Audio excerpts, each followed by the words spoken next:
If you're learning Korean consonant the way most people do, you're probably sabotaging your Korean. What? Well, I've taught Korean since 2016, and I see the same mistake over and over. Today, I'm going to show you the right way that makes everything much easier and clear. So let me prove it to you. When you see these words like, how would you pronounce it? If you said Hyundai or Samsung with English accent, that's the problem. So here's what's happening. Most apps and books try to teach you Korean using English letter. So they'll tell you Hyundai, Samsung, Samsung. This creates a big problem. You end up speaking English sound instead of Korean sound because you're reading a romanized pronunciation. The student who succeeds one thing differently is that they learn Korean sound as Korean sound, not as English sound. So this is why romanization doesn't work. Then let's learn Korean sound. Let's start with the easiest group. These are called bilabial sound, which simply means they are made with both lips. Bi means two, and labial means lips. So in Korean, mium, biu, sangbiu, piu are all bilabial consonant because your lip touch when you pronounce them. Number one, ma. I call this a nasal one. How to pronounce it? Well, bring your lips together gently and let the sound pass through your nose while your lips stay closed. Your vocal cord should vibrate. In other terms, it's voiced. It should be nasal and bilabial and voiced. What does that mean? Well, when you pronounce ma, block your nose and pronounce ma. Ma, ma. You will hear a sound weird because the air goes through your nose and touch your vocal cords. Ma, ma. And you will feel that it vibrates. It's just like the English M in mom. Number two, pa. I will call this a soft one and tricky one. The sound of bib changes depending on where it appears.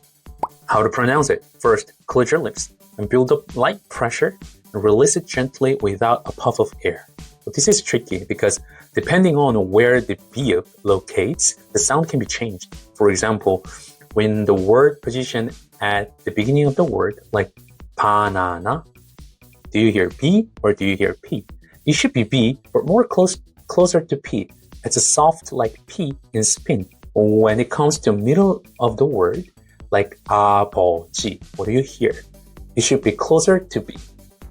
It becomes more voiced like B in baby. When it comes to the end of the syllable, it becomes an unreleased stop, which means your lips closed as if you're going to say P, but you stop the sound before releasing any air, like pop, pop. Number three, ba. I'll call this a tensed one. How to pronounce it? First, close your lips tightly and tense all muscles in your mouth and your throat. Release the sound sharply without air or vocal cord vibration. But there's no exact English equivalent. To pronounce it correctly, try tensing your mouth muscles without using vocal cords. But think of it like making a powerful P sound, but silently, okay? No voice, no air, just force. 빨간. Number four, pa. That is called breathy one. Now, how to pronounce it? First, you gotta close your lips and build up pressure and then release it with a strong puff of air.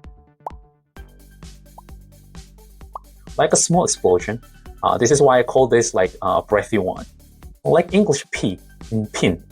Try to hold in your hands in front of your mouth and you should feel a strong puff when you pronounce 파란. 파란. Romanization does not contain all these details. So if you see romanization like Samsung, Hyundai, or 안녕하세요, 반갑습니다, or in any other Korean, please try to avoid and use it for your references only. Right? Do not study Korean with it. It will mess up with your pronunciation. Could be the one reason why your pronunciation never got any improved. I'll show you exactly how other also Korean consonant works in part 2 videos. So don't forget to subscribe and like and turn on your notification bell.